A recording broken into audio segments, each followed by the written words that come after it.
Welcome dear rockers. आज की movie के नाम है बेवर्ली हिल्स निंजा। कहानी शुरू करने से पहले हमें एक जापानीज वंश के बारे में बताया जाता है जो एक सीक्रेट सेल्फ डिफेंस आर्ट को पीढ़ी दर पीढ़ी प्रैक्टिस करता है।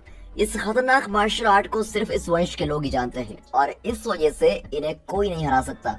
आज के समय में इस वंश के लोगों को निंजा कहा जाता है। इनकी पौराणिक कथाओं में बताया गया था कि एक दिन विदेश का एक बच्चा उनके बीच आएगा और एक श्रेष्ठ निंजा मास्टर बनेगा।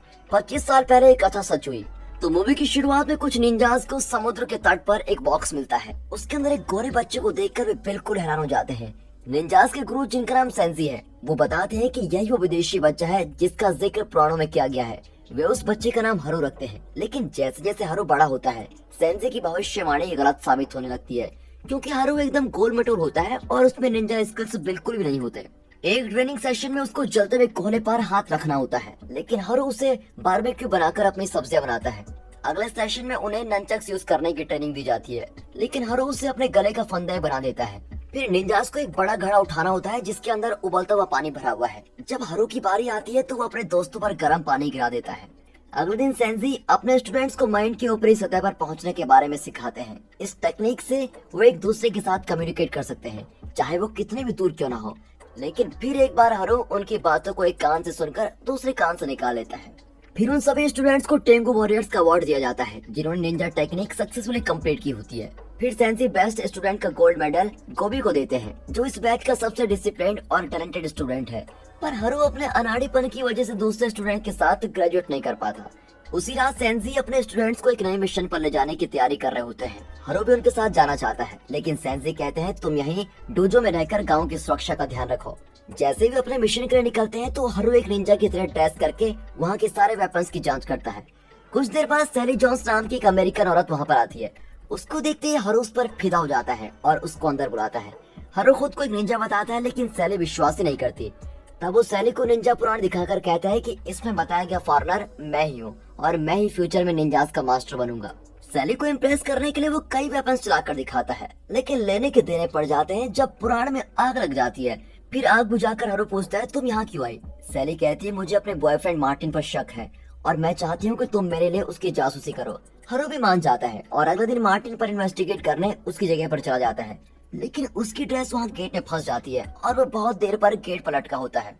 फिर किसी तरह गेट से उतरकर वो एक बोट लेकर बिल्डिंग के पीछे जाता है, क्योंकि फ्रंट गेट से जाना सेफ नहीं है। तब पता चलता है कि मार्टिन नकली करेंसी नोट छापने का बिजनेस कर रहा है। तभी एक आदमी आकर उसे नोट छापने के लिए कुछ मनी प्लेट्स देता है, जिससे मार्टिन नए नोट छापने वाला है। लेकिन जब उसको पता चलता है कि प्लेट एक तरफा है तो वो बहुत ही गुस्सा हो जाता है और उस आदमी को शूट कर देता है और वो आदमी हरू की बोट पर गिरकर मर जाता है। बेचारा हरू घबराकर वहाँ से तेजी से निकलता है। रास्ते में कुछ पुलिस ऑफिसर्स उसे लाश के साथ देख लेते हैं। वे उसका पीछा करते हैं, लेकिन हरू उनसे बच निकलता है और शाम को डोजो पहुंच जाता है। अब सेंजी उसे डांटते हैं क्योंकि गोबी ने जब सैली के होटल को कांटेक्ट किया था तो पता चला कि वहाँ सैली जॉन्स नाम की कोई औरत ही नहीं है। वे हरू को बताते हैं कि उस औरत ने तुमको उल्लू बनाया था, लेकिन हरू को यकीन होता है कि वो औरत सच कह रही थी और वाकई उसको मेरी मदद चाहिए। अब हरू ठान लेता है कि वो अमेरिकन जाकर सैली को जरूर बचाएगा। सेंजी पूछता है कि तुम अमेरिकन जाकर उस औरत को ढूंढोगे कैसे।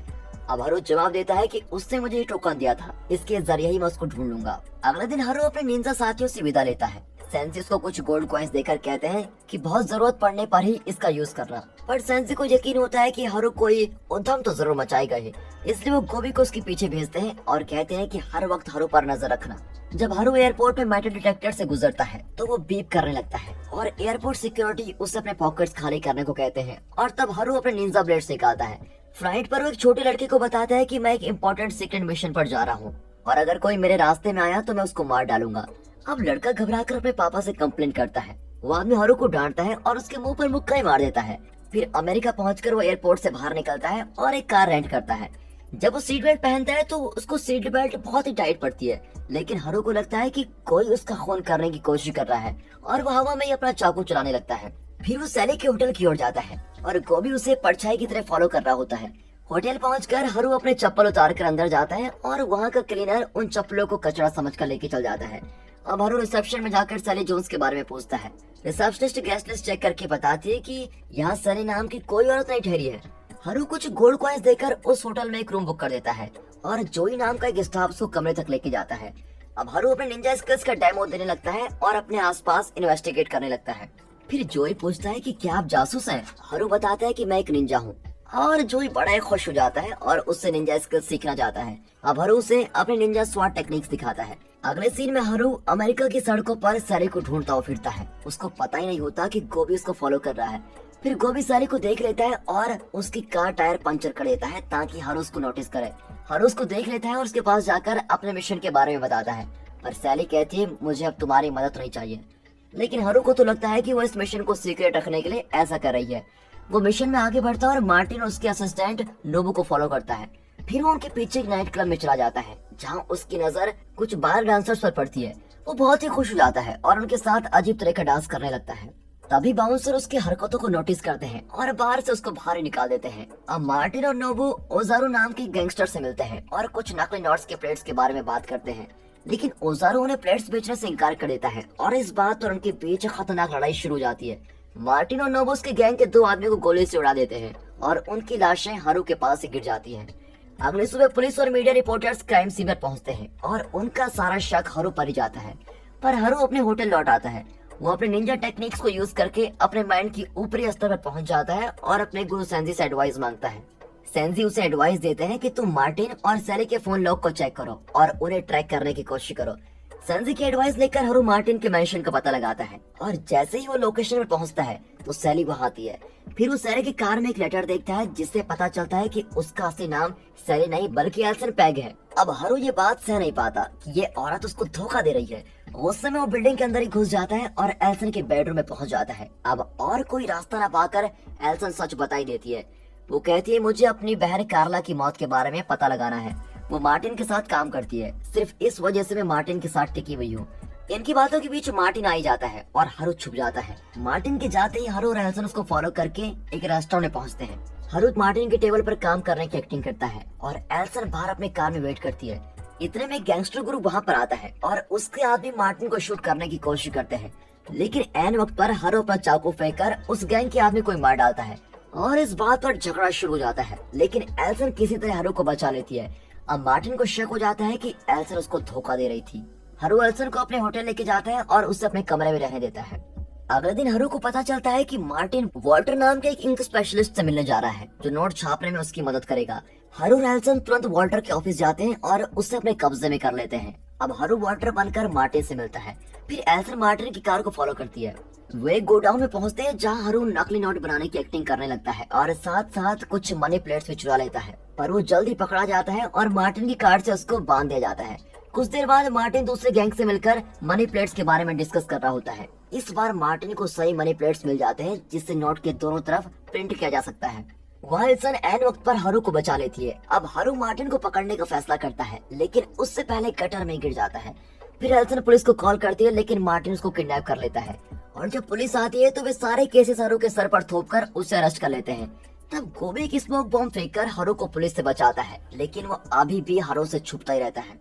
अगले दिन हारू अपने निंजा वेपन्स लेकर तैयार होता है। वो एल्सन की मदद के लिए जॉय को साथ ले आता है। फिर वे मार्टिन के गोडाउन में जाना चाहते हैं लेकिन हारू वहाँ का रास्ता ठीक से नहीं जानता और फिर अपना छुपा रुस्तम गोभी एक बार फिर हारू की मदद करता है और वे गोडाउन पहुँच जाते हैं। फ्रंट गेट लॉक होता है इसलिए हारू एक पेड़ पर चढ़ जाता है और वहाँ से छलांग मारकर गोडाउन के अंदर एक गाड़ी पर लैंड करता है। फिर वो अकेला ही कई गैंग मेंबर से लड़ने लगता है।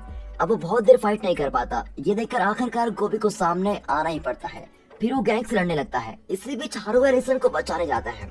एल्सन को एक कमरे में टाइम बम के साथ बांध कर रखा होता है। फिर बिना टाइम वेस्ट किए हारू एक फॉर्कलिफ्ट से दीवार पर 2 होल्स बना देता है। वो बम को डिफ्यूज करने की कोशिश करता है लेकिन उल्टा 5 मिनट का टाइमर सेट कर देता है। वह मार्टिन के आदमी एक बढ़ती हुई आबादी की तरह एक के बाद एक करके आते रहते हैं और गोभी लड़ते लड़ते थक रहा होता है। उसकी आवाज को सुनकर हारू उसकी मदद के लिए भाग कर आता है। लेकिन हैरानी की बात तो यह होती है कि इस बार हारू मार्शल आर्ट के कुछ शानदार मूव से गैंग को हक्का बक्का कर देता है। ये देखकर तो गोभी को यकीन नहीं होता कि यह हारू है और अब उसको सच में यकीन हो जाता है कि हारू असली निंजा मास्टर है। कुछ सेकंड्स में वो पूरे गैंग को फ्लैट कर देता है और गोभी को बचा लेता है। अब ये दोनों निंजास मिलकर मार्टिन और नोबू का सामना करते हैं। वे नोबू को हरा देते हैं और अब हारू और मार्टिन के बीच 1-on-1 फाइट होने वाली है। मार्टिन हारू पर गोली चलाता है लेकिन हारू अपने निंजा स्वॉर्ड से बुलेट को रोकता है और उन्हीं बुलेट से मार्टिन को अटैक करने लगता है। अब मार्टिन घबराकर वहाँ से भागता है। इसी बीच बॉम्ब का टाइमर 0 की ओर बहुत तेजी से बढ़ रहा होता है। फिर हारू जल्दी से वहाँ पर रखा हुआ एक बड़ा हार्पून गन शूट करता है और हार्पून बॉम्ब को बाहर खींच ले आता है और आखिरकार बॉम्ब मार्टिन के ट्रक पर गिरता है और एक्सप्लोड हो जाता है। फिर किसी तरह मार्टिन जिंदा बच जाता है, लेकिन जल्दी पुलिस आकर उसको अरेस्ट कर लेती है। इतने बड़े कांड के बाद हारू गोबी और सैली सेंजी के पास लौट आते हैं और फिर अपने गुरु से मिलकर हारू बहुत ही इमोशनल होता है। वो उन्हें बताता है कि अब मैं एल्सन के साथ अमेरिका में रहना चाहता हूँ। सेंजी उसे परमिशन दे देते हैं क्योंकि अब उन्हें हारू की काबिलियत पर पूरा विश्वास है। पर गोबी अब व्हील चेयर पर है। वो अपना गोल्ड मेडल हारू को देता है और कहता है तुम ही असली निंजा मास्टर हो। आखिर हारू और एल्सन एक ट्रक में वहाँ से निकलते हैं, लेकिन बदकिस्मती से ट्रक में फिक्स की हुई रस्सी गोबी की व्हील चेयर में फंस जाती है। फिर गोबी बहुत दूर ट्रक के साथ खींचा चला जाता है और जब ट्रक मुड़ता है तो वो व्हील चेयर के साथ समुद्र में गिर जाता है। अब हारू बाहर जाकर चिल्लाता है कि सॉरी मेरे दोस्त, ये मेरी गलती नहीं थी। मतलब ये कि हारू चाहे निंजा मास्टर ही क्यों ना बन जाए, पर इसकी अनाड़ीपन कभी कम नहीं होगी। और दोस्तों इसी के साथ ये मूवी यहाँ पर खत्म होती है।